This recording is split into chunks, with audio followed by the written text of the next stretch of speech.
សំជានារីខ្មែរអូនស្ពះអូម៉ែលាទៅវត្តតូអា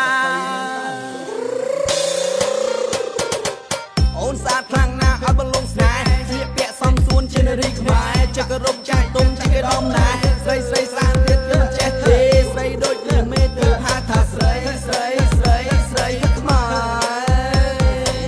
តែបើអូនស៊ីស៊ីក៏អូនស្អាតជាពាក់ស៊ីបល័យបែបអ្នកឆ្លាតធ្វើកម្មរយមុខគ្នាទេបានតែបើបានមកបោះគាត់ជាកូនឆ្លាតបោកធ្វើកម្មមិនឲ្យអូនខាតនាំអត់ទៅរំកេនគេខ្មែរសុទ្ធសាធអូ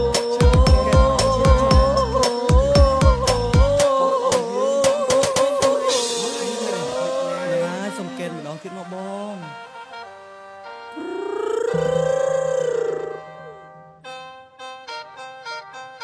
ហេ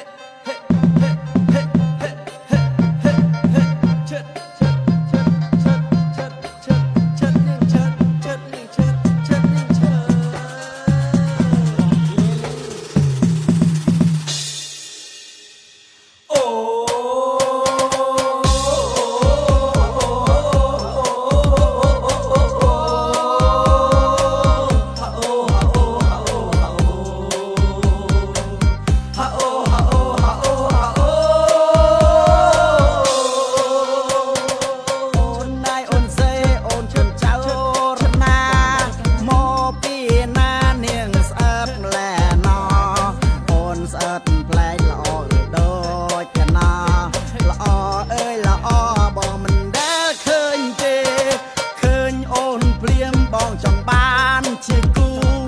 មិនទុកយូរចូលដណ្ដើងមាសមេចូលឆ្នាំហើយបងប្រាប់អូម៉ែបើអូនបានគេបងយំបោកប្រាន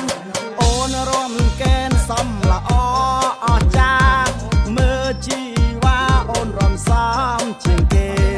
ឲ្យបងសុំរំក្បែរមាសមេរំកេនខ្មែរគេពីដូនពីតា